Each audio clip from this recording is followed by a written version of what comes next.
Vamos a dar por inaugurado este tercer ciclo año 2025 de este 48º seminario internacional que tiene como título La ciencia ficción, lo fantástico en Jorge Luis Borges.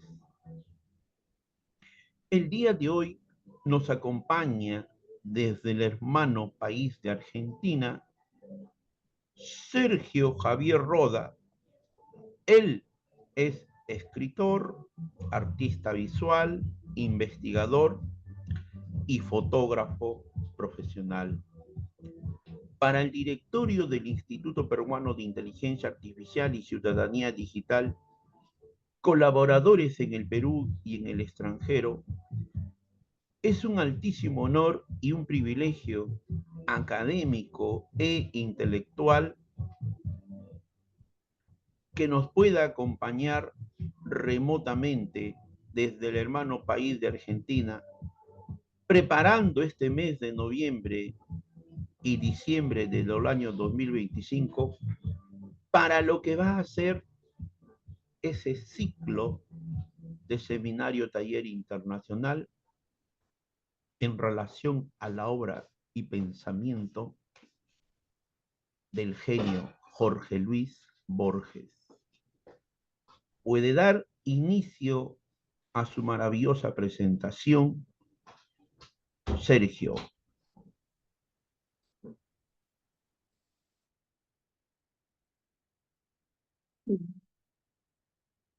Muchas gracias. ¿Tengo buen audio, Daniel? Todo perfecto. Buenísimo. Bueno, muchas gracias.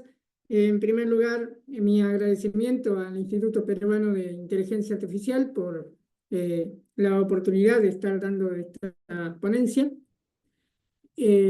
A Daniel Malpartida y a todo su equipo que están siempre atentos a que todas las cuestiones técnicas y también aprueban estas charlas, estas ideas de ponencia que proponemos, que charlamos a veces en privado.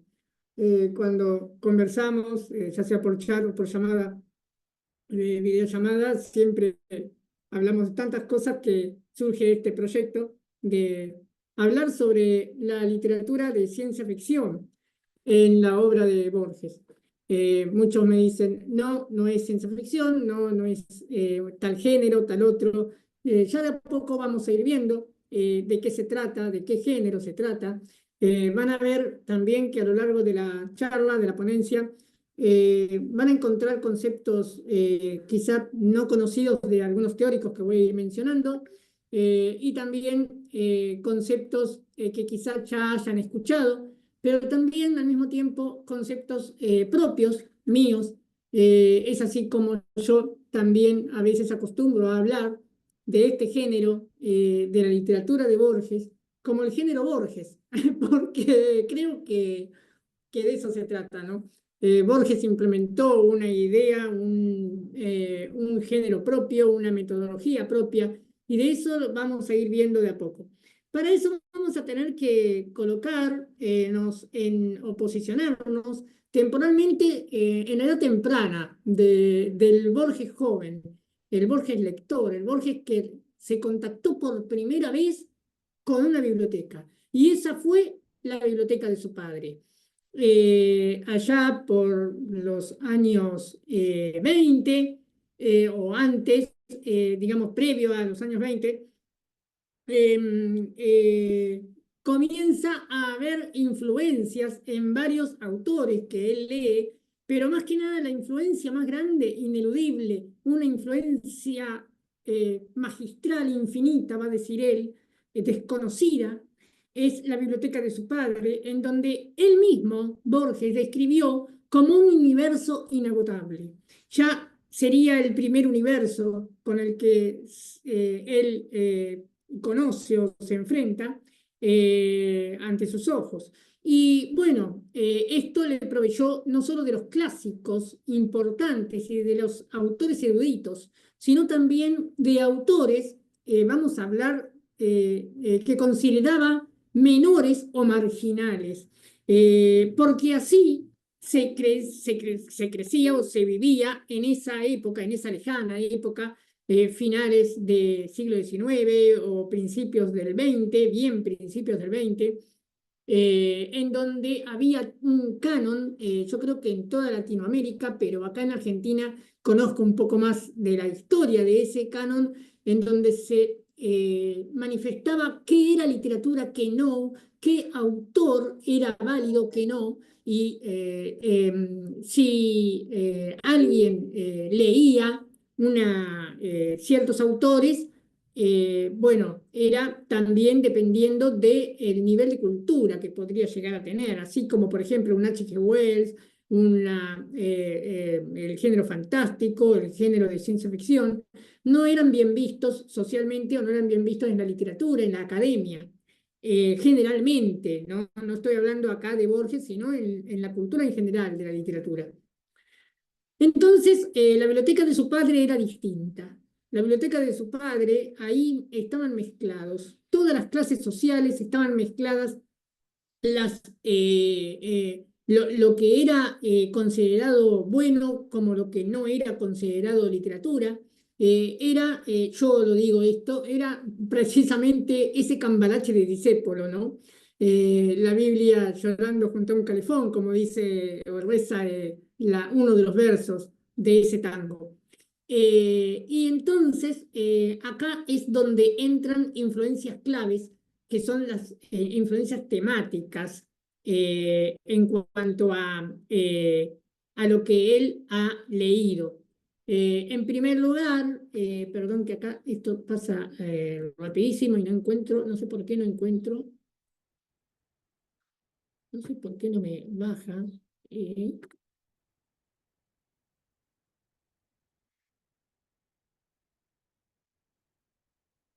Bien. Entonces, decía, perdón, disculpen un problemita acá técnico con el programa de Word. Y entonces decía, ante esa biblioteca de su padre, él va a encontrar a Berkeley, Schopenhauer, Nietzsche, Chesterton, la literatura de Stevenson, literatura policial, que también no era muy bien, un género muy bien aceptado dentro de la literatura, de los grandes literatos me refiero, no consideraban el género policial como literatura. Y acá es donde entran temas filosóficos, metafísicos, y llegan los años 20 y ahí se contacta el joven Borges con un grupo que le llaman aquí, dentro de las primeras vanguardias, el ultraísmo. Y el ultraísmo, en esa época poética, después de su estancia por Europa, Borges se convierte en una figura central del ultraísmo y de sus primeros versos. Entonces, él buscaba la metáfora como centro de composición y también eliminación de la retórica excesiva. Él también tenía una gran influencia en la ficción, porque le gustaba, aún así, no considerándola, porque así, repito, creció con esa idea de que la ficción, la ciencia ficción, el género policial no eran propios de la literatura, sí le gustaba leerlas. Y ahora vamos a ver después a lo largo de esta ponencia por qué. Precisamente les adelanto que él, leyendo los géneros que no se consideraban literatura, fue desde donde él se apropió de un género propio. Y así llegan los años 30 de su vida, entonces ahí comienza llegan precisamente grandes libros conocidos como Historia Universal de la Infamia en 1935. Y los textos son prácticamente biografías apócrifas, relatos que toman personajes históricos, los reconceptualiza, los destroza y los vuelve a unir, algo así como hacían los dadaístas con las tijeras y un poema que escribían, lo cortaban en pedazos y volvían a armar otro.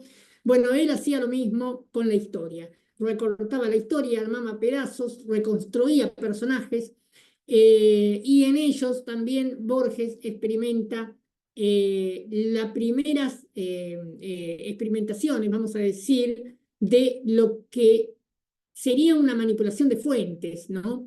Y ahí comienza a insertar en sus obras citas falsas, libros falsos, autores inventados. No, digamos, ya este recurso lo hacían otros autores, Poe, por ejemplo, Lovecraft, Philip Lovecraft, que también utilizaban este recurso de los libros apócrifos o libros falsos. Se valía también de libros sobre los evangelios, sobre las religiones. Eran tópicos, temas que él no dejaba de abordar en sus obras. Bueno, así es como entonces yo hablo de que a partir de los años 40 es cuando se empieza a consolidar el verdadero Borges. Surge el verdadero Borges, se desata, salta de su cáscara, se abre el Borges que estaba en ese momento, se abre y ahí sale ese Borges que conocemos todos nosotros.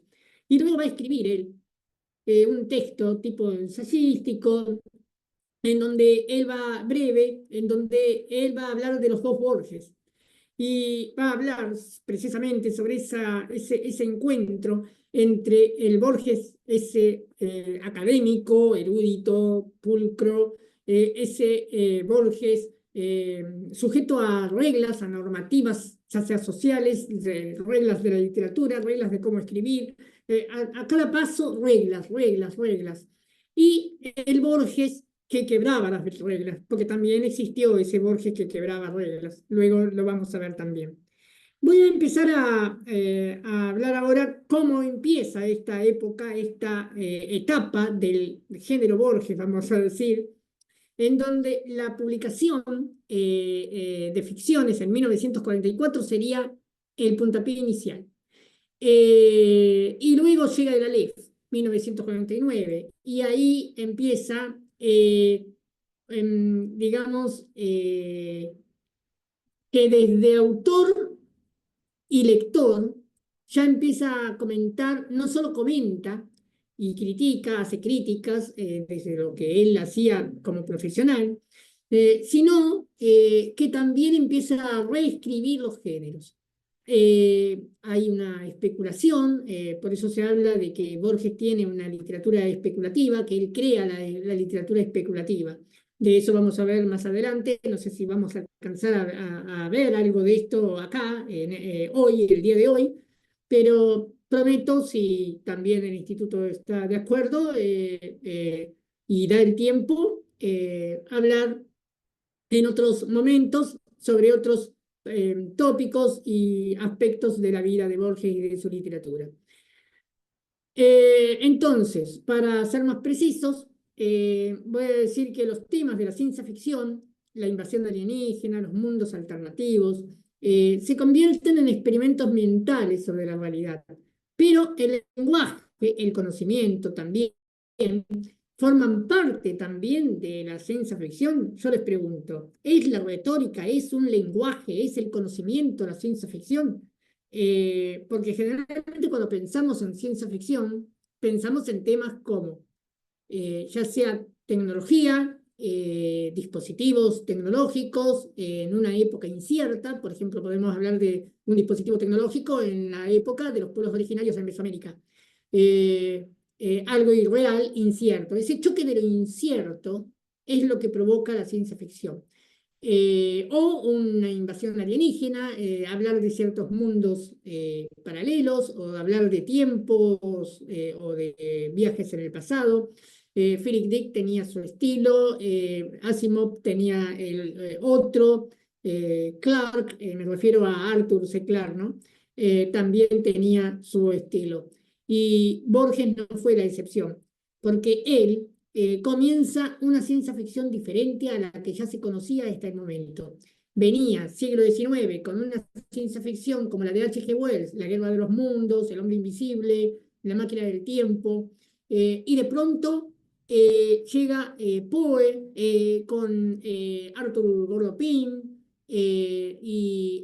Wilson, creo que no recuerdo bien ese nombre, ese cuento que es de Poe también, que también entrarían estos dos, Gordon Pym, Arthur Gordon Pym, y no Arthur Gordon Pym, perdón, sí, creo que así se llamaba el cuento, William Wilson, son dos cuentos de Poe que son más dedicados a la ciencia ficción. Y con Borges empieza otra etapa, una ciencia ficción diferente que ahora la vamos a ver. Es una ciencia ficción más que nada metafísica, especulativa, una ciencia ficción epistemológica y una ciencia ficción ontológica. Pero ¿existe esa ciencia ficción ontológica? Bueno, vamos a verlo ahora a lo largo de lo que vamos a seguir desarrollando, de lo que queda por desarrollar, a ver qué es lo que piensan mis oyentes ante esta propuesta que yo les traigo para esta charla. Voy a empezar ahora, si me lo permite el maestro Daniel de Malpartida, a compartir la pantalla. Vamos a empezar acá a ver cómo podemos compartir. Vamos a empezar. Esto vamos a hacer primero. Bien, creo, usted me dice, maestro Daniel, si se empieza a ver la pantalla que estoy Sí, compartiendo. esperemos, unos segunditos, esperemos. Ahí está, Biodata Sergio Javier Roda. Sí se ve, maestro, Bien, ahora sí se ve. vamos a poner pantalla completa. Se ve bien, ¿no? Bien. Perfecto, perfecto, perfecto. Bueno, sí, esto es parte de lo que ya, la presentación que ya hizo de mí el maestro Daniel, perdón, estoy hoy un poco nervioso porque más que nada esta temática, hablar sobre un gran maestro de la literatura, ya da un poco de nerviosismo, ¿no? Ya uno se siente pequeño al hablar de tantos grandes. Y acá es donde podemos comenzar a ver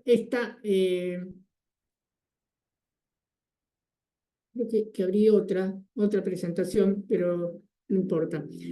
Entonces acá es donde vamos a ver también a Borges con el género fantástico, cómo va a ver ciertos tiempos, como por ejemplo los temas que él trata, laberintos, el infinito, el tiempo, la memoria y los objetos mágicos. Son temas que no voy a entrar porque son temas que ya los vamos a abordar en temas posteriores, en días posteriores, jornadas posteriores, y acá es donde prácticamente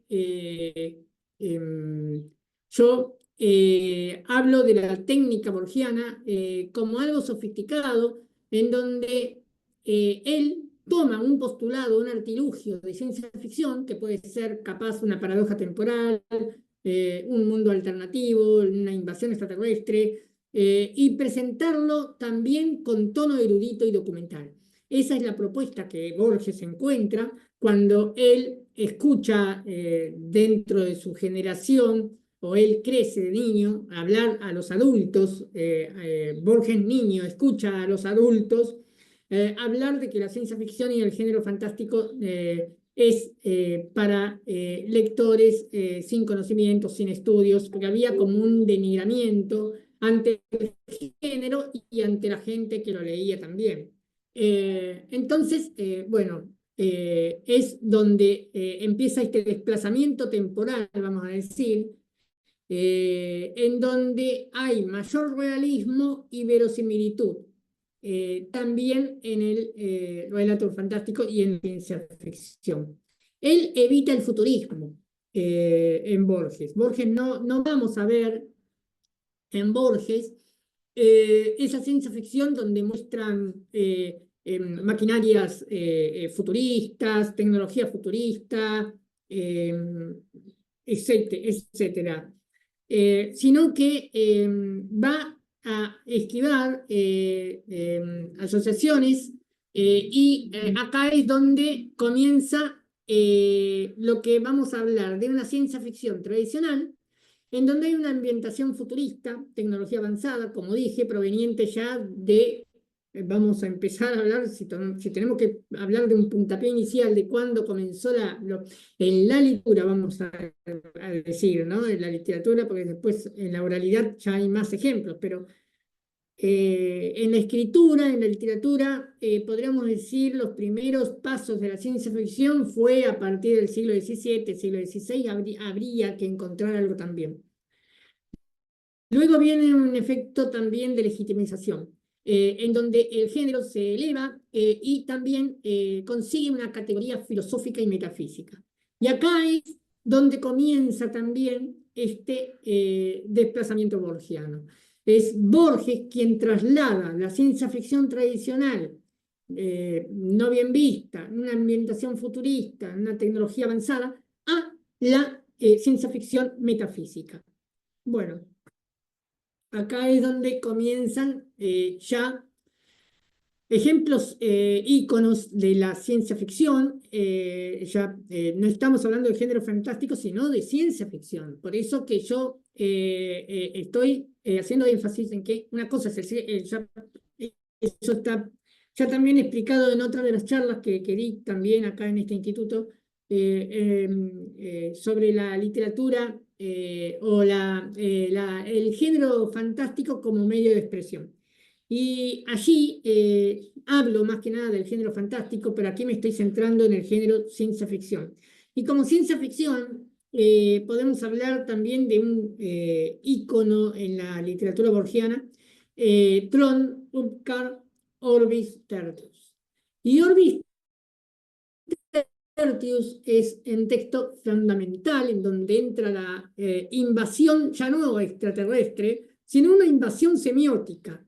La semiótica es la que invade no solamente en el texto, invade no solamente en la temática, en la trama, sino que también invade al lector, porque el lector se siente como agobiado y verdaderamente agobiado ante tantas palabras y tanto léxico semiótico o este contenido semiótico de la literatura de Borges, en donde cada frase hay un universo o hay dos páginas más. O sea, un cuento que quizá pueda durar o extenderse en 10 páginas, creo que tiene 10 páginas, Tron Unter, bien podría tener muchas más páginas porque se extiende en esa invasión semiótica de la que estoy hablando.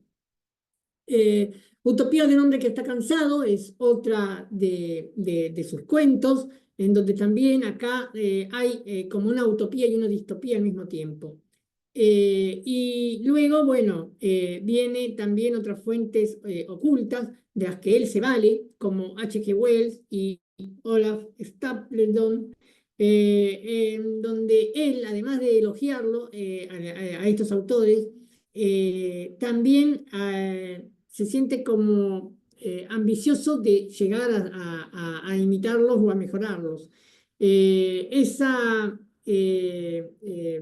Estas fuentes de la ciencia ficción, él consideraba parte de la literatura de masas, como ya expliqué, no era una literatura canónica, no era una literatura académica ni erudita, pero era una literatura que lo magnetizaba, lo traía, por eso los leía a estos autores.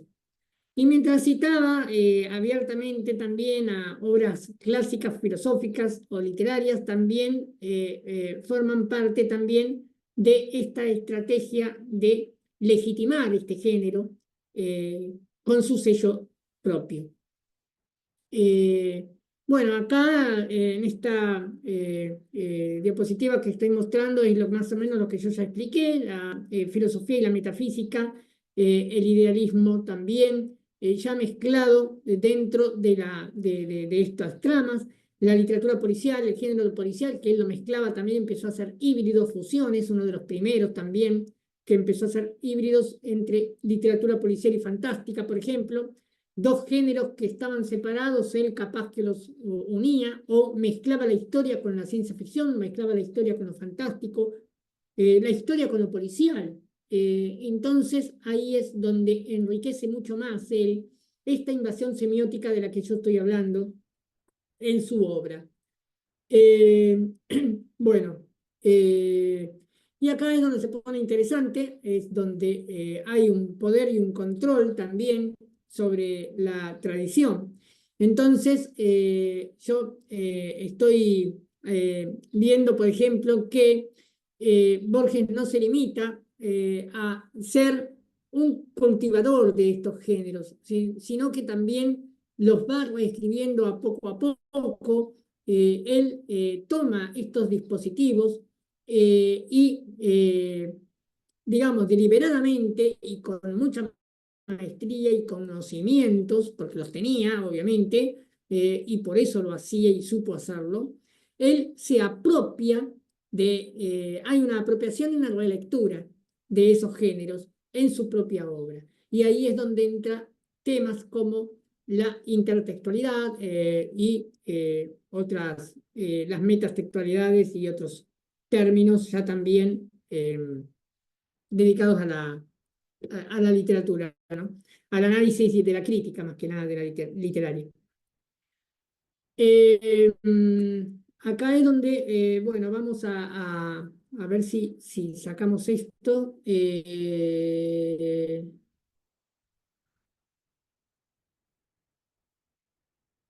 Sí, vamos a dejar de compartir. Y acá es donde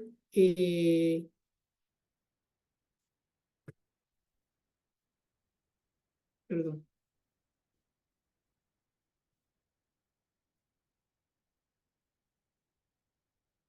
Bueno, no sé si están. Acá estoy, Sergio. Perfecto. Ah, está bien. No escuchaba, pensé que se me había cortado a mí el internet. Bueno, vamos ahora a volver a compartir, porque quiero que vean otra de las cositas interesantes que les preparé para el día de hoy.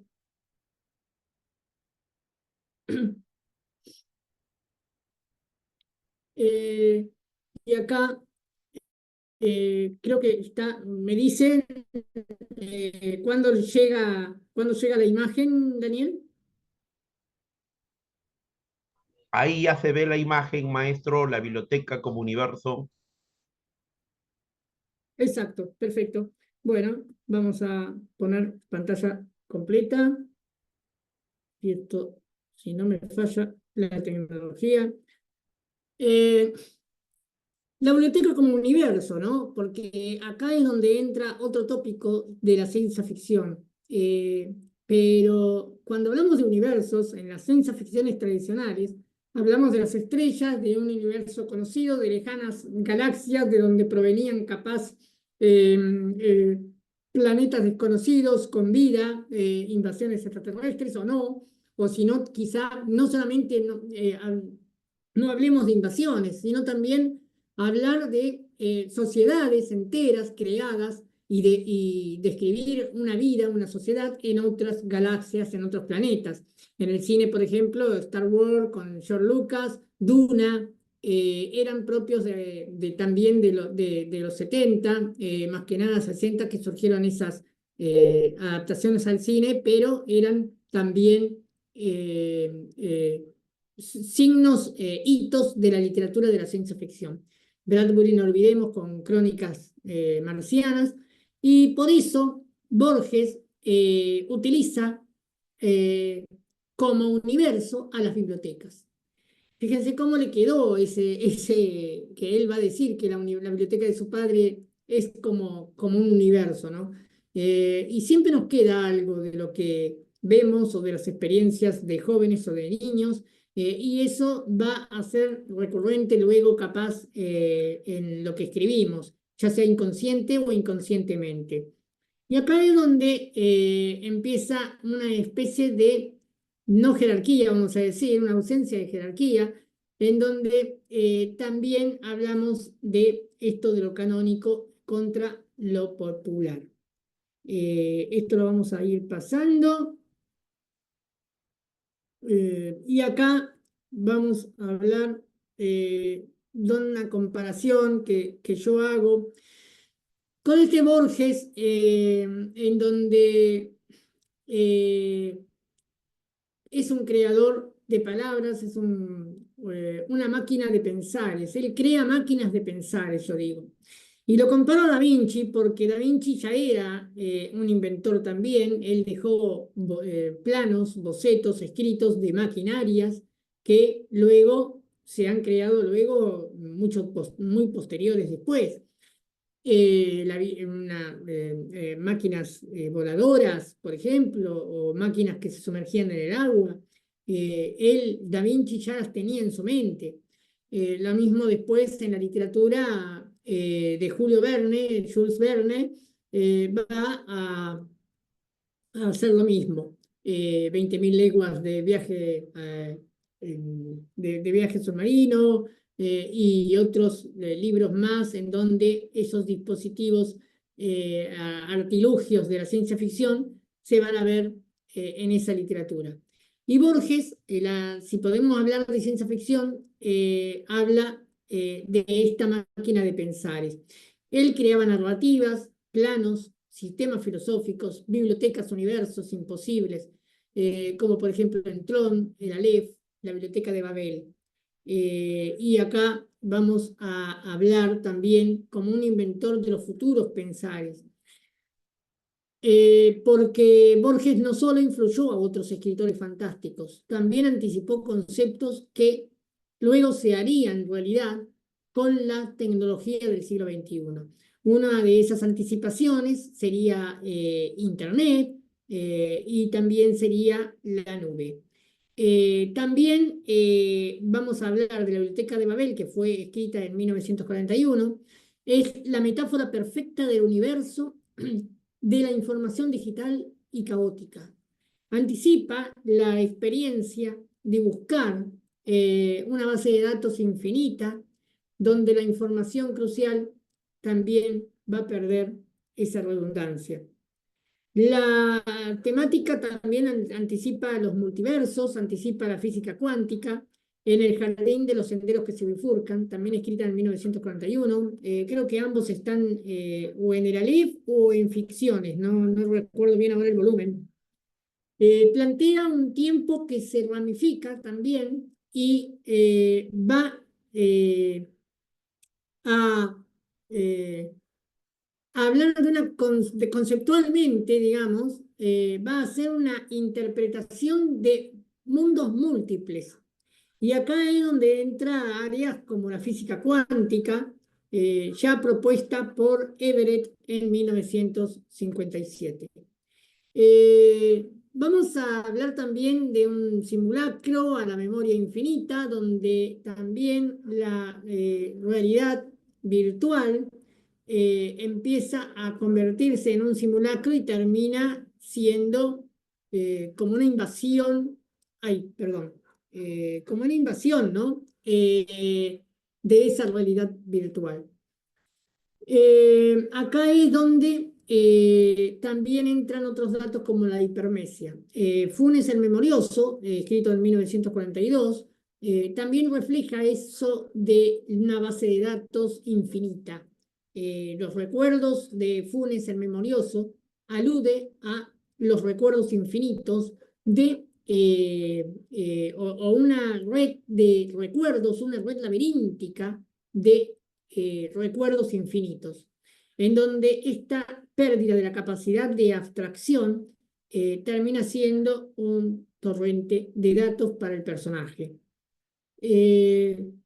Entonces, por todo esto, yo digo que Borges es un inventor visionario que es diferente al inventor de como otros escritores. Todos los escritores somos inventores. Pero yo hablo de Borges como un creador de máquinas de pensares. Y lo comparo por eso a Da Vinci, como ya lo expliqué, porque Da Vinci era un creador de máquinas, de maquinarias, tenía sus bocetos, si bien no los construyó, pero dejó sus planos, sus bocetos.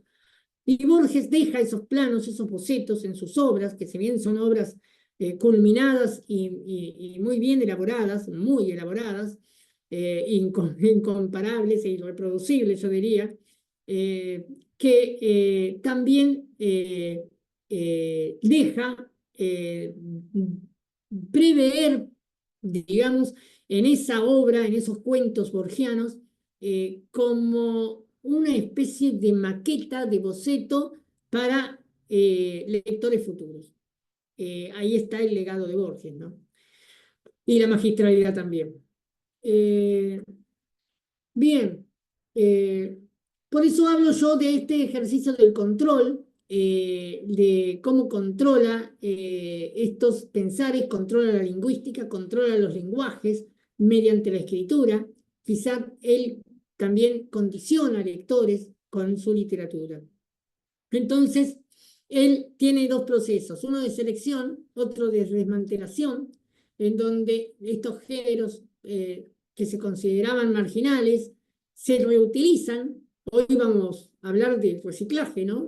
Con esto, este boom de la toma de conciencia ambiental que estamos atravesando en todo el mundo, podemos hablar también de reutilizar esto como una apropiación del reciclaje. Y ahí vamos a hablar de reciclaje también como una fábrica recicladora de conceptos metafísicos. Entonces, vamos a comenzar a hablar un poquito del género policial en Borges, en donde Chesterton habla de lo lógico como estructura, y Borges toma estos tópicos de Chesterton, el padre Brown, no sé si el cantor del padre Brown, si quienes no lo conocen, también pueden buscarlo, propio también de la época del género policial y la ciencia ficción tradicional, y la literatura tradicional, vamos a hablar. Y así es cuando surge un rigor lógico, como dije. Y la otra es la paradoja, porque Chesterton basaba sus historias en la paradoja teológica o filosófica. Y Borges se apropió de esta técnica, pero ya no con el mismo recurso con que lo hacía Chesterton, sino que tomaba el universo como laberinto diseñado por un dios o un bibliotecario loco, que es una paradoja que solo puede resolverse mediante una lógica absurda.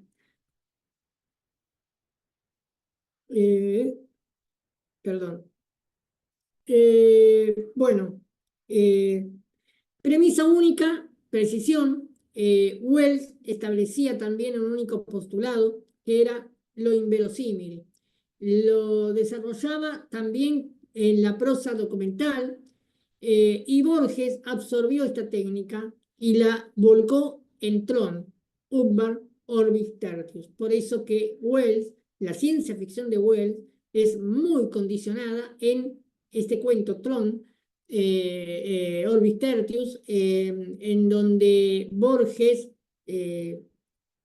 deposita no solamente un cuidado retórico, un cuidado semiótico impresionante en ese cuento, sino que también deposita todas las técnicas y todas las premisas depositadas por H.G. Wells.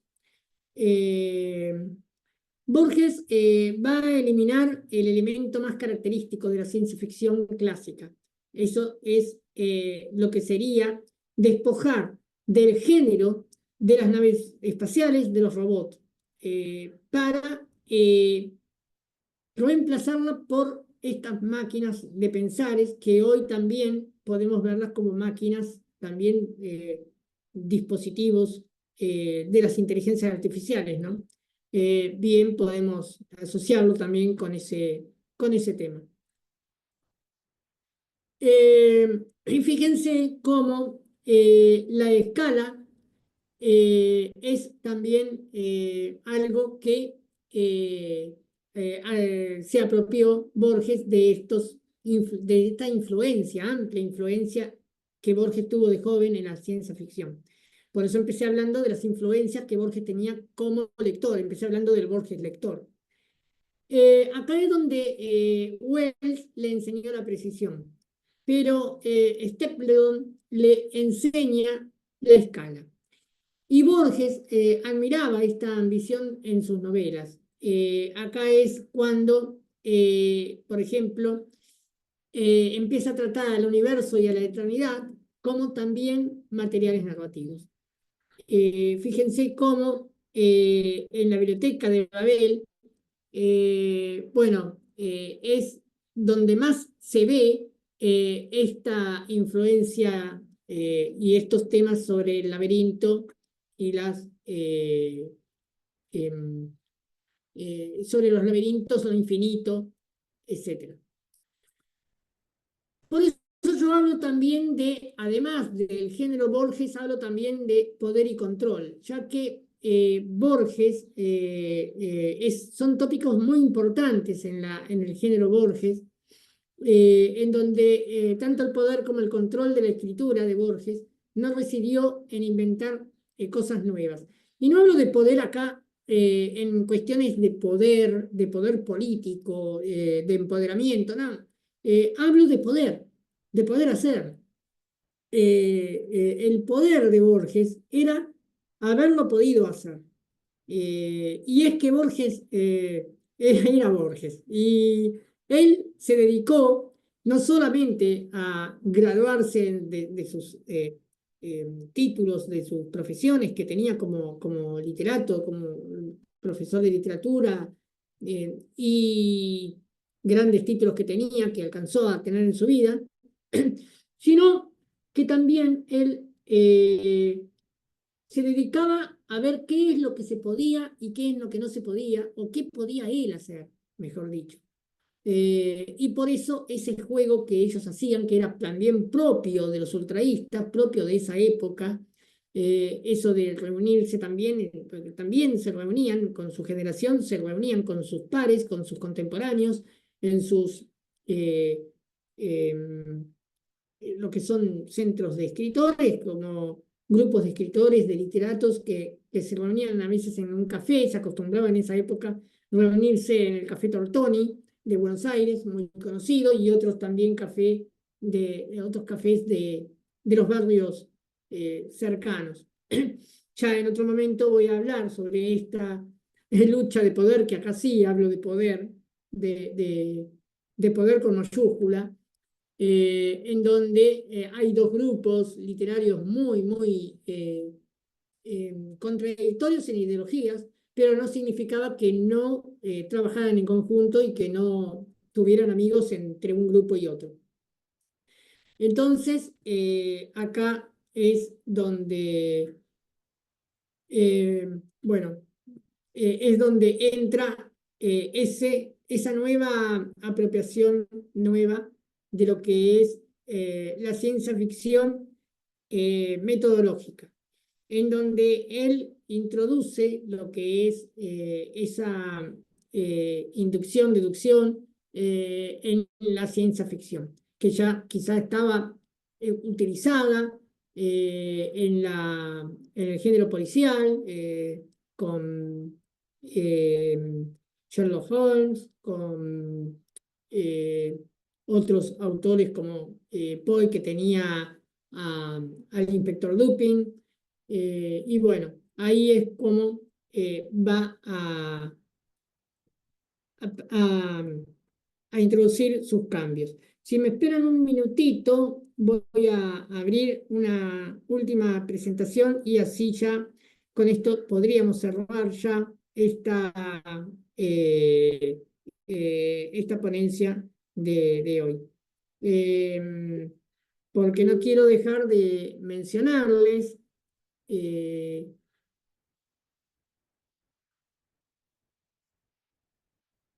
un poquito sobre este cuento que yo les mencioné varias veces, que es Orbis Tertius. Y en Orbis Tertius vamos a ver muchos detalles interesantes de lo que les he venido a decir. Vamos a compartir pantalla.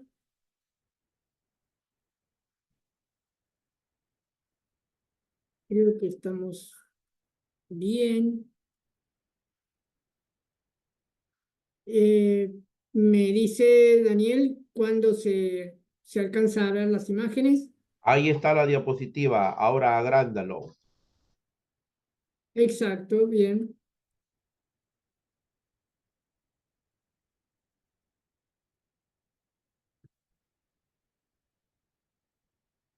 Bien. Ya creo que se ve bien. Ok, Bueno, ¿cómo?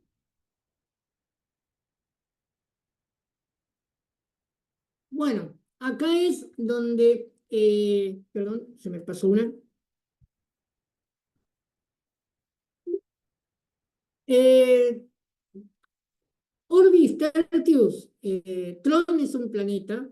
Primero vamos a empezar a hablar que en el cuento él va a mencionar que hay una enciclopedia que menciona ciertos detalles sobre algo, un personaje, Ukbar, alguien, un amigo le sale diciendo que es quizá referido a Turquía, y otro quizá tira otro dato sobre los orígenes etimológicos de esas palabras que él encuentra en la biblioteca, en una biblioteca, encuentra unos volúmenes perdidos de la Enciclopedia Británica. Y allí es cuando comienza a hablar con otro personaje que va a escribirlo, o lo va a describir como Bioy Casares. Obviamente es la imagen del escritor, Bioy Casares, es uno de los grandes amigos que él tenía, Borges, entre los dos también incluso escribieron juntos muchos textos, y lo incluye como personaje en este texto. Un recurso que una vez que se toma nombre y apellido, a menos que sea biografía, que es diferente, se toma un nombre y apellido real de la realidad, de mi entorno, y yo lo vuelco en un cuento, es un recurso que ya lo analizan desde la crítica como que es un personaje, un doble de ese personaje real, pero no es Bioy Casares, sino Bioy Casares personaje. Lo mismo si el mismo personaje, yo mismo escribo un cuento con el nombre Sergio Roda. Hay un Sergio Roda autor que yo estoy escribiendo y está el Sergio Roda personaje, Sergio Roda, el Jos Roda, que está dentro de ese cuento. Y no olvidemos Kafka, que también firmaba, los personajes eran iniciales y los firmaba con los personajes de los cuentos, como El Proceso y otros, el personaje va a ser K, sencillamente.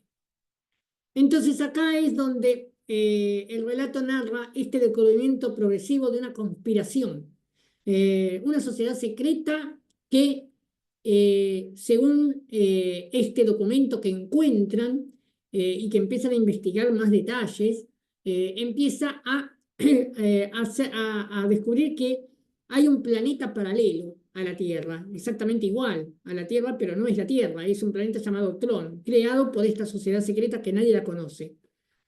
¿Pueden ser los masones? Bueno, yo pregunto, ¿no? Dejo esas preguntas que son obviamente preguntas retóricas, me encanta a veces también dejar esas preguntas que no espero que respondan, pero sí para que los reflexionen y se lleven esta pregunta para que la piensen. Quizá esta sociedad secreta sea Rosacruces, sean masones o sea una diferente, una sociedad secreta desconocida. Nadie la conoce, antigua. Entonces acá es donde también empieza bueno, perdón, me comí acá la N, esta sociedad secreta es el nuevo orden invadiendo, control, también quizá este planeta sea también exclusivo para únicamente sociedades perfectas. Acá entran temas como la exegénesis, el nativismo, el extractivismo, y fíjense cómo podemos hablar también de un elitismo total, ya que el cuento se escribió durante el nazismo y el leninismo. Lo que comienza también como un ejercicio intelectual abstracto adquiere una dimensión también aterradora. Y esto aterrador es cuando Tron empieza a materializarse en nuestro mundo. Hay como una invasión de Tron a nuestro mundo. O sea que están conectados, pero nosotros no formamos parte de Tron. Sino que Tron está como utilizando los recursos de nuestra Tierra para que Tron sobreviva. Empiezan a aparecer diferentes objetos, la brújula de un muerto, un cono de metal, son objetos que empiezan a aparecer de la nada, como salidos de una dimensión diferente, ¿no? Como si se abrieran umbrales temporales.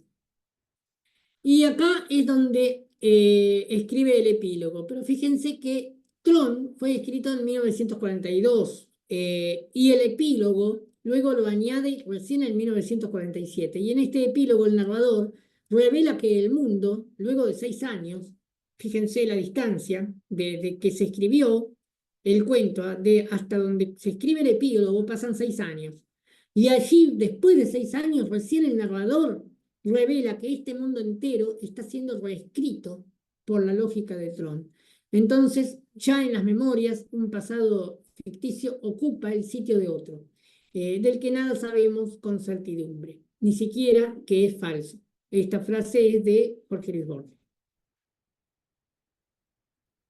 Y acá es cuando empieza también a insertarse temas metafísicos, la alteración de estructuras lógicas. Borges demuestra que la ciencia ficción especulativa no necesita limitarse a alterar leyes físicas. La literatura especulativa se utilizaba más que nada como método de deducción, inducción, inductivo-deductivo en el género policial. Pero esto es lo innovador que tiene la ciencia ficción de Borges. La ciencia ficción de Borges es especulativa, es epistemológica, es metafísica y es ontológica. Son las características de la ciencia ficción que tiene la obra borgiana. Luego van a venir otros autores, y hoy contemporáneos a mí, a nosotros, también los hay, que continúan esta línea metafísica especulativa. También van a haber sistemas que construyen realidades. El cuento explora cómo estos sistemas de pensamiento modifican, digamos, la realidad misma. Entonces, acá es lo aterrador, van a decir muchos, donde lo aterrador es, por ejemplo, en las ruinas circulares, volviendo a ese cuento fantástico, lo aterrador no es el laberinto, no es el fuego, no es el mundo donde se encuentra el personaje, sino lo aterrador es descubrir que él está siendo soñado por alguien más. Que su sueño, también Carroll va a hacer ese recurso en Alicia, en el País de las Maravillas, en donde ella, Alicia, está soñando, es todo un sueño lo que vive, pero a su vez luego escribe la segunda parte, Carroll, Alicia detrás del espejo, en donde ahí, antes de despertar Alicia de su segundo sueño, descubre como una profecía que la deja como en un momento de inquietud, de incertidumbre, en donde Alicia descubre finalmente que ella está siendo soñada por el Rey Rojo. Y fíjense que el rojo es algo que la domina en todas las dos partes de la saga. El rojo de corazones es lo que la va a guiar al personaje. Volviendo a Tron, volviendo a Borges, es donde Silvia Molloy, en su análisis El relato de la acción, va a decir que las letras de Borges, digamos, está incluido en el libro Las letras de Borges, y en este artículo Silvia Molloy va a decir que examina cómo Borges va a hacer sistemáticamente un mundo donde la filosofía domina ante un idealismo radical. Bueno, acá es también una especie de diagrama que hice para que vean estas diferencias entre el contexto histórico de Tron, se escribe en 1940, donde el nazismo y el estalinismo reescriben su propia historia y el lenguaje. Entonces es como que Borges está reescribiendo la historia, el lenguaje y toda la historia que están tratando de imponer el nazismo y el estalinismo. Podemos verlo como una metáfora por ese lado, ¿no? En donde podemos hablar de cómo las ideologías totalizantes de esa época demostraban también cómo podían reescribir también la historia, reescribían los lenguajes y las realidades. Así eran o son los gobiernos de facto, los gobiernos opresores. Lo que hacen es reescribir historias, reescribir lenguajes, reescribir culturas. Invadirlas también, obviamente, pero al invadirlas lo hacen, ¿de qué forma lo invaden? Sino reescribiéndolo. Y cuando hablamos de reescribir, es reescribir sobre la escritura que ya está, o sea que borran todo lo anterior, todo lo que ya está, lo que ya estaba de antes. Entonces es eso lo que Tron significa. Tron está de a poco invadiendo nuestro planeta, está como apropiándose y de a poco está reemplazando. Muchos elementos de nuestro mundo desaparecen y son reemplazados por fragmentos del planeta de Tron. Entonces acá es donde hay una lectura política en donde el cuento advierte una profecía de ingeniería social, donde podemos hablar también de propaganda y construcción de narrativas hegemónicas, en donde podemos hablar también de la desinformación digital de hoy, donde podemos hablar también de algoritmos de recomendación y burbujas epistémicas, que es todo lo que inquieta y que enfatiza en este cuento. Desde el contexto histórico donde estaba el nazismo y el estalinismo, pasamos al siglo XXI, en la era digital. Por eso hablo de este traspaso, de reescribir la historia, del modo que reescribían la historia los gobiernos de facto, como el nazismo o el fascismo y todos esos gobiernos que también tuvimos en la dictadura en Latinoamérica. También podemos hablar, pasa a una reescritura de la historia, una reescritura del lenguaje, pero de otro modo. Ya es una reescritura digital. Y acá es donde los algoritmos y la desinformación empiezan a crear burbujas de realidades diferentes que también nos van como, vamos a decir, hipnotizando, magnetizando, atrayendo, y que muy de a poco quizá nos estén, sin darnos cuenta, reemplazando. Estas burbujas de realidades es como se van insertando hoy con las inteligencias artificiales, por ejemplo, en donde incluso hay simulacros de fragmentos o cosas de la vida cotidiana que se están reproduciendo a la perfección de forma virtual. Bueno, tenemos entonces acá lo que son la realidad aumentada también. Acá había puesto algo de la realidad aumentada cuando hablé de la inteligencia artificial. No olvidemos la realidad aumentada, que es la realidad virtual, que es también no menos importante en este sentido de la ciencia ficción.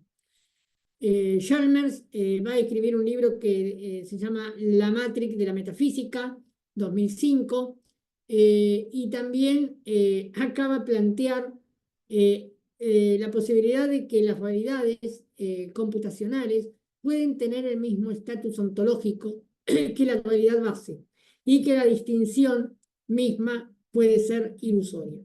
O sea, dicho de otra manera, esto es frase de Chalmers en la Matrix de la metafísica.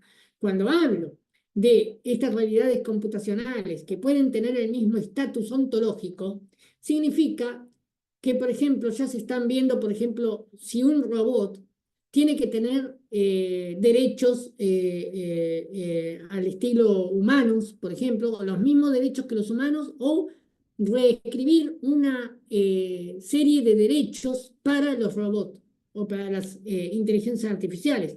Hay robots que ya exigen ser tratados humanamente, que exigen ser tratados de forma inclusiva. Hoy en día hay en laboratorios o ya sacados al mercado, en donde estos productos de inteligencias artificiales colocados en forma de robot, el robot es tan pensante que empieza a solicitar derechos. Entonces aquí es donde Chalmers va a hablar de cómo puede llegar a tener un robot el mismo estatus ontológico que un humano o que la realidad base, o sea, el origen en la que se basó la inteligencia artificial, o sea, nosotros, nuestra humanidad. Y acá es donde empezamos a hablar de un horror epistémico. También vamos a hablar de una realidad objetiva. ¿Por qué? Porque Tron no es el miedo a lo desconocido, sino la angustia existencial de descubrir que lo conocido es contingente, reemplazable y ficticio. Como dije antes, con respecto a los sueños, acá, si tuviéramos que hablar de inteligencias artificiales y de mundos paralelos, o de un mundo, em, perdón, ya, un minutito, estoy para acá estaba encendiendo la luz. Como dije, hablaba de los sueños también, pero no solamente en los sueños podemos hablar de realidad objetiva o subjetiva. Por ejemplo, un mundo puede ser reemplazable por un mundo creado por inteligencia artificial. Los videojuegos recrean representaciones exactas, quizás de una geografía, en donde el personaje está inserto en esa geografía, en ese lugar, y prácticamente no deja de ser un videojuego.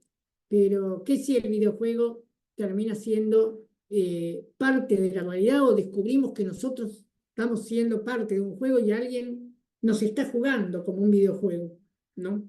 Es una metáfora propia mía en la que, por ejemplo, podemos, en lugar de hablar de los sueños, que ya es prácticamente un cliché, porque ya tanto que se ha hablado de los sueños, de que alguien nos puede estar soñando, también podemos estar hablando de un planeta que está siendo reemplazado por el nuestro, o también podemos estar hablando de ser partes nosotros de una pantalla de computadora. Capaz que alguien nos está viendo de una pantalla de computadora y nosotros somos píxeles.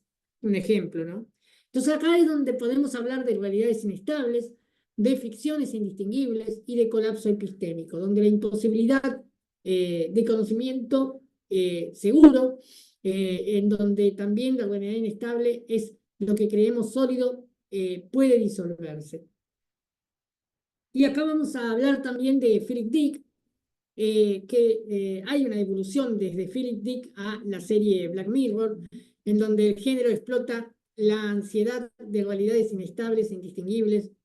También Borges acá es pionero en articular narrativamente esta angustia para proporcionar un modelo conceptual a escritores posteriores a él, que luego desarrollarían y van a expanden. Hoy hay muchos así como él tuvo sus influencias en la lectura, como Borges lector, también hubo mucha gente que leyó a Borges y hay mucha gente que escribe con influencia borgiana.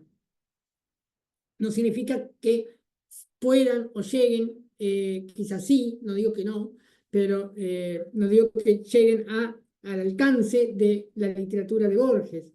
Yo digo que todo es posible, yo digo que requiere únicamente muchísimo esfuerzo lograr lo que logró Borges con su retórica, con su semiótica y con la lingüística propuesta en sus obras literarias. Por eso hablo yo de este horror epistémico, en donde el horror epistémico es centrar a la ciencia ficción filosófica y contemporánea.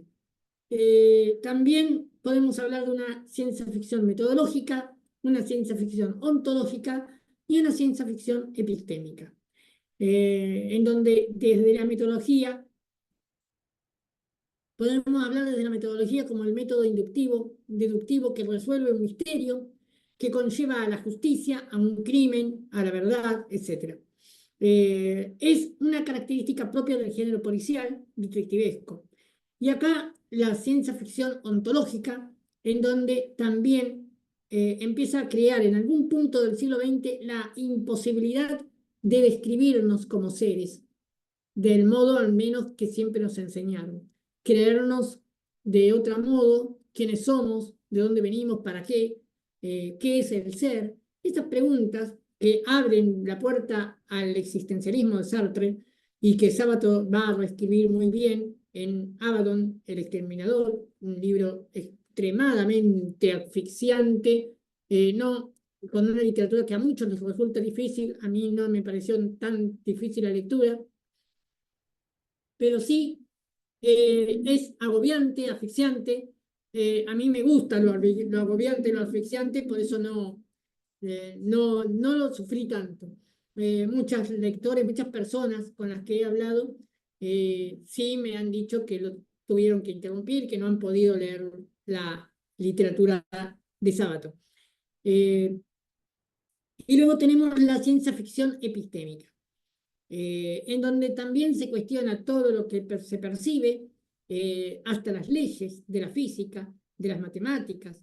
Los personajes descubren también que las cosas no son siempre como se dijeron que eran. Entonces ahí es como encuentra, en este lado epistémico, desde este lado epistémico, es que Borges encuentra esta reestructuración, esta remodelación del género Borges, hasta llegar a conseguir este género Borges, ¿no? Él, de la forma epistémica, reconstruye todos los géneros conocidos, el género criollo, el género gauchesco acá en Argentina, que también creo que lo hay en otras ciudades, en otros países también latinoamericanos se aborda. Y desde esta perspectiva, él puede abordar tanto un personaje histórico real como un personaje ficticio y hacerte que creas que el personaje real realmente es un personaje ficticio y el personaje ficticio que quizá sea un personaje real pero lo muestra como ficticio. Estas inverosimilitudes, estos momentos de inversión que hace con los personajes, con las escenas, con las tramas, es también propio de esta literatura, de esta obra borgiana y de este género Borges. Fíjense cómo William Goldblum Block, hay un libro que se llama Las inimaginables matemáticas de Borges, la librería de Babel, de 2008, y aquí él va a decir, William Goldblum, que existen exactamente en el libro, en el cuento, la biblioteca de Babel, existen exactamente 251.312.000 variables de libros posibles. Entonces acá vamos a decir, él analiza, ¿no? Matemáticamente, él es un matemático, y él analiza esto. Un número también que si se escribe con notación decimal requeriría de 1.834.097 dígitos. Imagínense ustedes un número con 1.834.097 dígitos. Es una locura imaginarlo. Ya imaginarse ese número es tremendo. 9 dígitos, ya a veces uno empieza a hablar, a confundirse, decir que son 9 billones, 2 trillones, 2 millones. Hay una confusión amplia en los números muchas veces. Pero lo interesante de este análisis sobre la biblioteca de Babel que hace este matemático es que va a decir que el universo, comparándolo con la biblioteca de Babel, que tiene un número de 1.864.000 dígitos, va a decir que el universo observable contiene solo 1080 átomos. Y acá es donde va a decir también que la biblioteca de Babel es, comparándola, es incomparable con un universo físico. Pero sin embargo, es matemáticamente finita la biblioteca de Babel, no es infinita, sino que va a decir que la biblioteca de Babel es más finita que el universo. Esa es las cuentas que hace este matemático, en donde va a hablar digamos que donde todos los libros son idénticos, con un formato idéntico, 410 páginas, 40 renglones, tantos caracteres, 80 letras por renglón, 25 símbolos ortográficos, y ahí es donde empieza a sacar estas cuentas. Solamente Borges se puede imaginar cuántos caracteres puede haber en una biblioteca. Imaginen esa pregunta, ¿no? Yo nunca me lo había preguntado, y al leer estos fragmentos, este artículo de Goldblum, este matemático que habla sobre esto, estas comparaciones de los caracteres con la composición del universo, es prácticamente magistral, y ahí es donde vamos a hablar en forma más coloquial. A mí me reventó la cabeza pensar en esos términos con números desmesurados. Entonces acá es donde podemos hablar de lo que contiene la biblioteca. Una verdad posible, un error posible y un sentido sin sentido. Y acá es donde también imaginan un libro, yo, ¿no? Esto es mío, una frase mía, una reflexión mía, también les comparto, en donde pueden imaginar un libro que contenga toda la sabiduría sobre la existencia de ustedes, la de toda la humanidad. Entonces tiene las respuestas sobre la vida, la muerte, quiénes somos, para qué existimos, el porqué de nuestros pasados, presentes, futuros, infinitos. Y si hay pasados infinitos hacia atrás, también hay futuros infinitos hacia adelante. Y entonces podemos ver la vida como un fractal. Los fractales es un cálculo matemático en donde se reproduce, es una imagen que se reproduce exactamente igual, con patrones iguales, idénticos, hacia el interior para hacerlo microscópico, y hacia el exterior de forma macroscópica. Porque tanto lo macroscópico como lo microscópico es lo que no vemos. Lo que vemos es la realidad del entorno que nos rodea. Pero el universo también, vemos lo que vemos, hasta donde alcanza nuestra mirada, nuestros ojos. Pero el universo completamente expandido no lo vemos y continúa expandiéndose. Entonces ahí es donde yo comparo la vida misma, toda la creación que nos rodea, como un fractal. Y también va a hablar acá de 4 sectas, vamos a decir, o actitudes filosóficas, comportamientos, que van a ser los inquisidores, que son los que destruyen documentos. Ellos no se van a dar cuenta que cuando destruyen documentos, no van a reducir la biblioteca, porque piensan que destruyendo documentos van a crear más espacio. Al contrario, representan también a todos los curadores y censores que controlan la información, o que desean controlar la información. Los purificadores, que buscan un libro catálogo imposible, un libro catálogo que liste todos los libros del universo, del mundo, todo lo conocido y lo no conocido. Entonces, esto es el sueño de Google y de las inteligencias artificiales. ¿Estará este libro catálogo formando parte dentro de un ChatGPT, por ejemplo, un Gemini? Los místicos buscan el libro también que es la cifra perfecta de todos los demás, el libro Dios. Y vamos a hablar acá del libro Dios como algo ya también en el sentido religioso, porque va a sintetizar el saber absoluto de este libro. Este libro, Dios, va a contener todo la sabiduría eh, y conocida, no conocida, también infinita.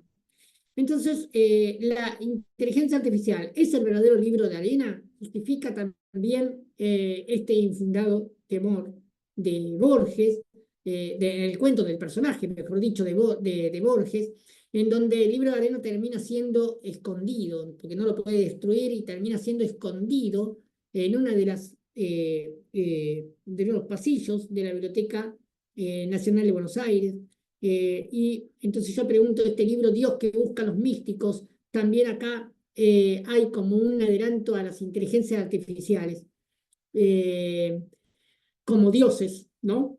Y luego están los suicidas, que estos suicidas son los que, abrumados también por la infinitud, se agobian por tanto infinito que lo rodean, que al final terminan arrojándose al vacío de hexágonos eternos y perfectos, y al final, por estar abrumados por la infinitud, terminan ellos formando parte de la propia infinitud a la que ellos trataron de esquivar.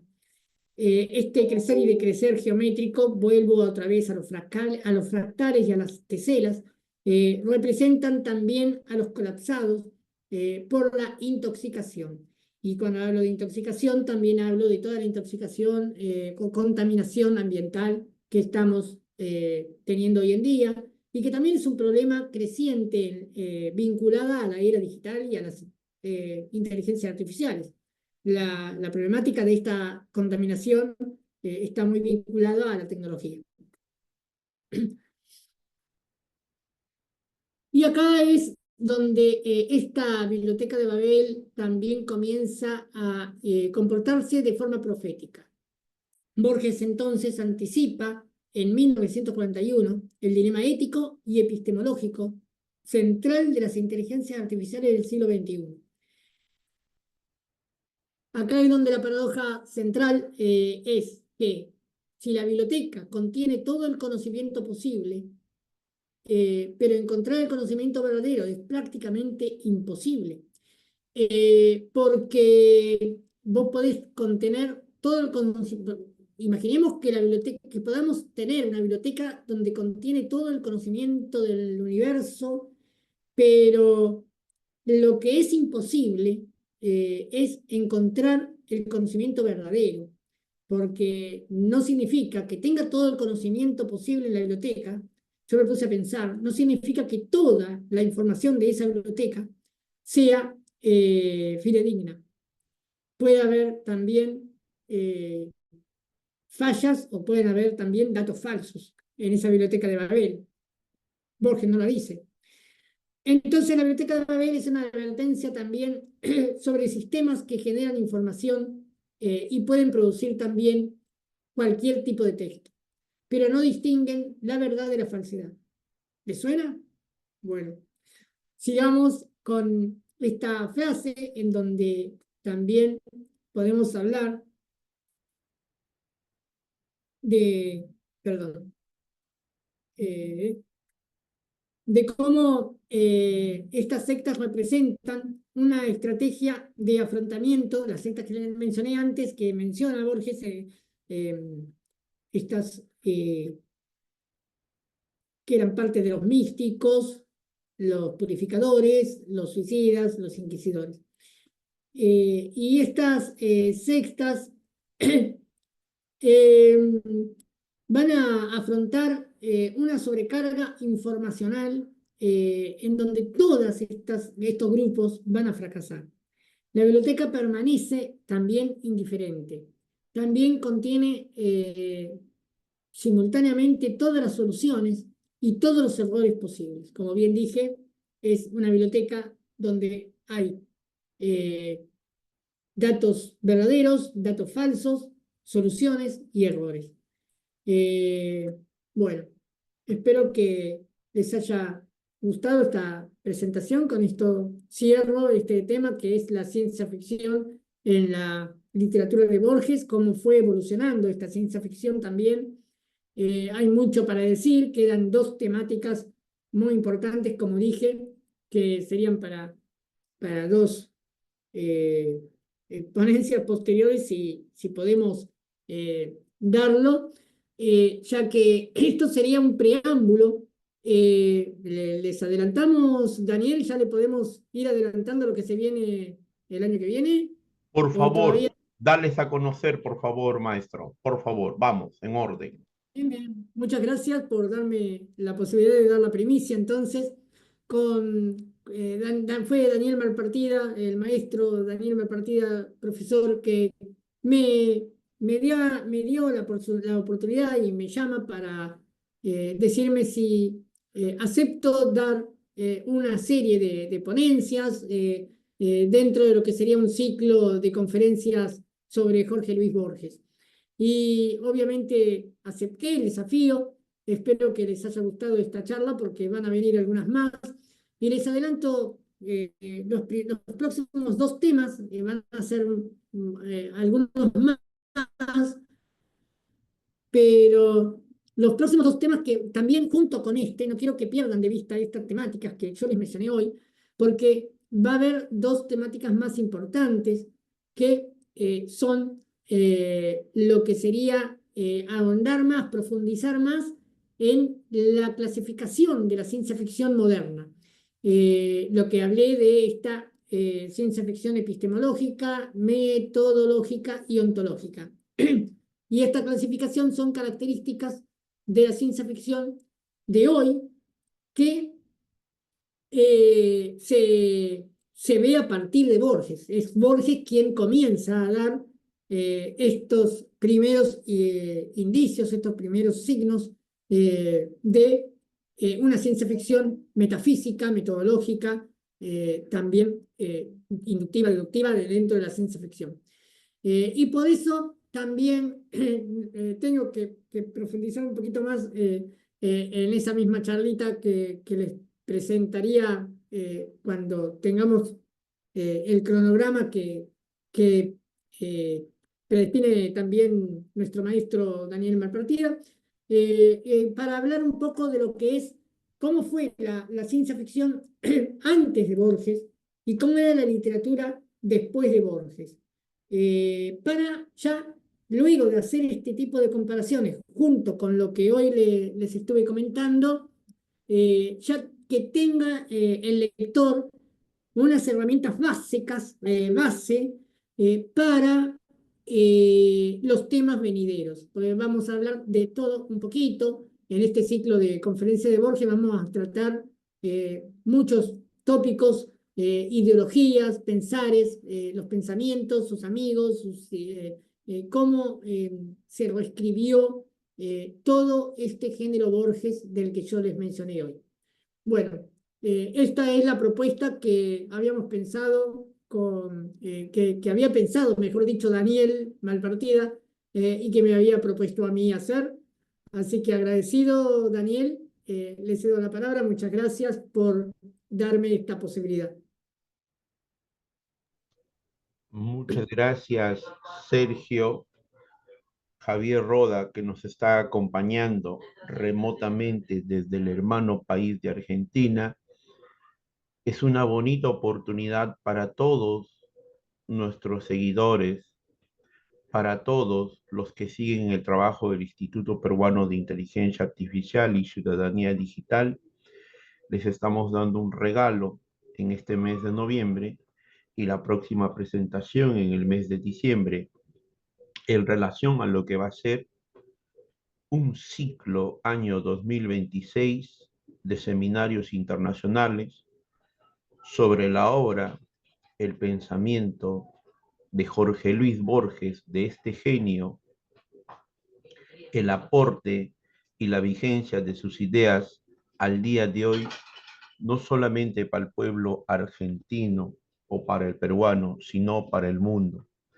¿Qué mejor aquí de la mano de un artista, de un escritor visual, de un artista visual, de un investigador, de un fotógrafo profesional, que lo único que tenemos como propósito es hacer justicia a la vigencia de sus ideas, a la potencia y a la capacidad, lo que en su momento él construyó como teorías, y aquello que no podemos dejar de desconocer en este genio argentino. Vamos a dar por clausurado este tercer ciclo año 2025 de este 48º seminario internacional que tuvo como título La ciencia ficción, lo fantástico en Jorge Luis Borges. Palabras de despedida, maestro, por favor. Bueno, muchísimas gracias nuevamente.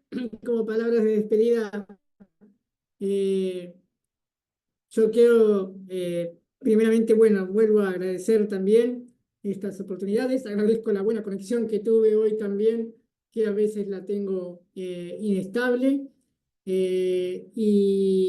Pero hoy he tenido también una buena conexión. Como palabra de despedida, también quiero destacar que toda la obra de Jorge Luis Borges es digna de ser analizada como pasa con muchos autores, no como obras independientes, sino en todo su conjunto. Y ahí es donde comienza a enriquecerse y comenzamos a entrever cosas, detalles, no solamente los tópicos que podemos decir, acá Borges habla sobre ajedrez, no, acá Borges habla sobre los espejos, acá Borges habla sobre los laberintos, pero sino también qué significa o qué significaba para Borges colocar estos temas del infinito, estos temas de los laberintos, no era solamente por gusto, por placer, sino que eso lo atravesaba a él ya desde lo ontológico y ya también lo atravesaba a él de sus ideologías y de sus primeros indicios de estas influencias de lectura que les comenté. Por eso yo pregunto, ¿no? Si ese libro de arena que hablamos, ¿no? Del que habla Borges también en su propio libro, en su propio cuento, en el Aleph, es donde está el libro de arena, y pregunto si el libro de arena no será también toda la obra completa de un escritor.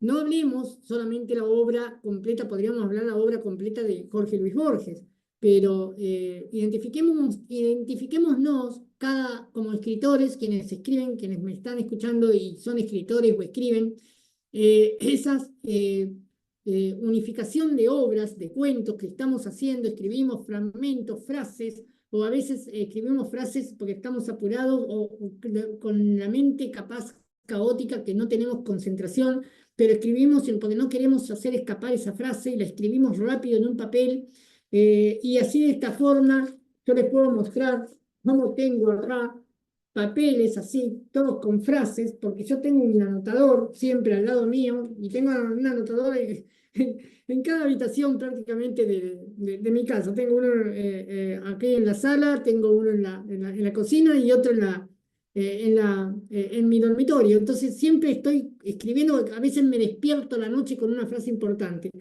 que yo no quiero perder. Entonces yo, volviendo a esto de lo infinito, volviendo a lo laberíntico, volviendo a la eternidad, que eran tópicos, o son tópicos porque están presentes en la literatura, están tangibles en la literatura, por eso yo siempre hablo en presente. Yo siempre hablo de lo que Borges escribe, porque Borges vuelve a reescribirlo cada vez que yo lo leo. Fíjense esta metáfora, como también reflexión final que les estoy dejando para esta charla. Y este libro de arena, que es infinito, que es también tétrico, y lo tétrico quizás sea en la fatalidad de que quizá también en lo inconcluso de nuestra obra, que vamos a dejar siendo efímeros, él habla también mucho de la efemeridad, porque así como habla de la eternidad, también habla mucho de la efemeridad, consciente de que el cuerpo humano es efímero. Entonces, va podríamos decir que la obra de un escritor es ese libro de arena, inconcluso y eterno e infinito al mismo tiempo, pero inconcluso que va a seguir reescribiéndose en nuestros lectores. Por eso lo de la obra infinita, lo de esa obra infinita. Cada lector que lee un cuento de un escritor, de Borges o de alguien, va a quizá despertar una idea para escribir su propio cuento, si es escritor. De ahí está la importancia de las influencias como lectores. Bueno, gracias, espero que les haya gustado también, de vuelta, repito, espero que les haya gustado esta conferencia que les di hoy y también estas reflexiones finales locas que a veces tengo, perdón también por que a veces oscilo también entre un lenguaje más coloquial, hermano, entre todos los países que me estén escuchando, como también a veces elevo un poco la solemnidad de la charla. Así que muchísimas gracias por todo. Un abrazo muy fuerte desde acá de Lima, Perú, Sergio Javier Roda. Muchas gracias, maestro. Muchas gracias.